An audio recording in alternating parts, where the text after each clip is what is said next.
Hello friends, तो आज हम बनाएंगे कैनवास क्योंकि उसे खरीदने के लिए मेरे पास पैसे नहीं है। इसके लिए हम लेंगे कार्डबोर्ड। डोंट वरी, इतना बड़ा कार्डबोर्ड नहीं चाहिए होगा, इसको हम कट कर लेंगे।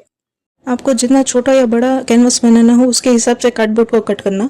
मैंने यहाँ पे A4 साइज का पेपर यूज किया है, इसलिए मैंने उस हिसाब से कट किया है। इस पेपर का टेक्सचर थोड़ा सा कैनवास जैसा था, इसलिए मैंने इसको यूज किया है। मैंने ये पेपर मीशो से परचेज किया था, अगर आपको लिंक चाहिए तो मैं पोस्ट में डाल दूंगी। अब इस पेपर को मैंने जैसे दिखाया वैसे चारों कॉर्नर्स से कट कर लेना है और इसके बाद फेविकॉल और पानी का मिक्सचर करके चारों साइड अप्लाई करके पेपर को अंदर की तरफ चिपका देना है। आप चाहो तो इसमें MDF बोर्ड का भी यूज कर सकते हो, मेरे पास नहीं था तो मैंने सिंपल कार्डबोर्ड का यूज किया है।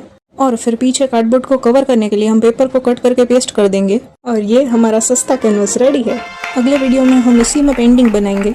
और अगर यहाँ तक वीडियो देख लिया है और वीडियो यूजफुल लगा है तो सब्सक्राइब जरूर कर देना। Okay, bye.